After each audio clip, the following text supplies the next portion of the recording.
when you put your monitor back in, it will take a little time where you got to pull that back, so it's tucked all the way in the back.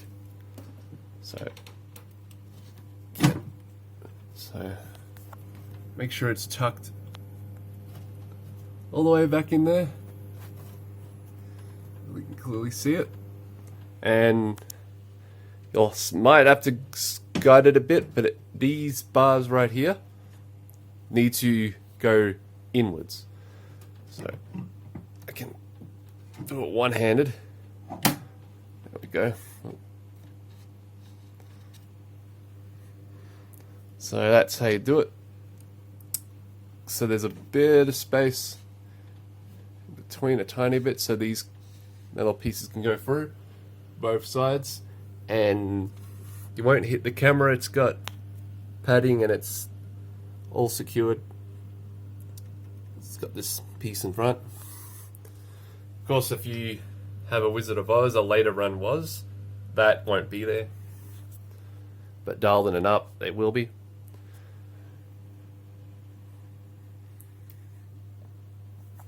And that's how they should be sitting in your cabinet, in your back box. And again, if you want to get it out, pull it, and they'll come out of the magnets.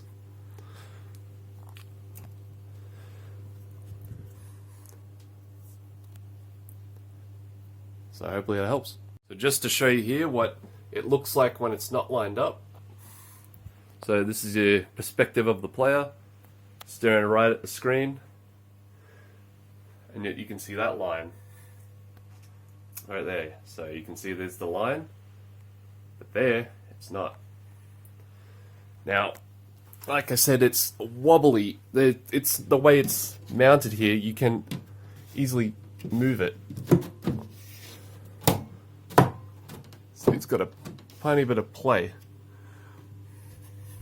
So you got to move it a tiny bit until you see it's there. I believe it's not in all the way. Yeah. So as you can see, I might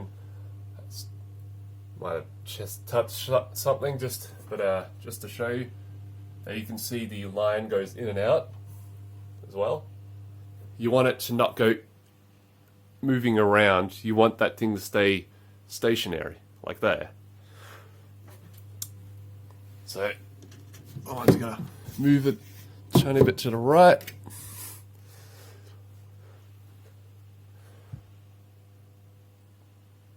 Sometimes you gotta turn this a tiny bit because it's just the way they're mounted. They're just got a lot of play. You can just move it. See, it's mainly if you grab the corners and you push it, you turn it. Even with it locked, so it's locked, you can turn it. So they definitely need some padding, some tiny bit, maybe smaller foam than usual, so it's centered. Because if you take it out and put it in, it'll be different each time and it'll throw your adjustments out of whack. So keep that in mind. When you put it back in, I would say put the grid on and make sure it's all lined up.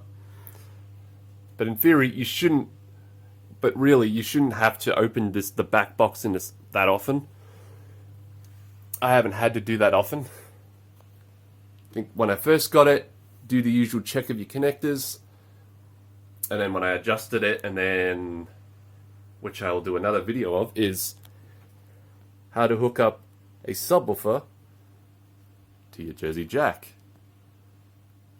Dialed in late Wizard of Oz and up. So stay tuned, or stick around for that video. Hope this. So again, make sure your grids are constant when you turn, and you should have everything in sight.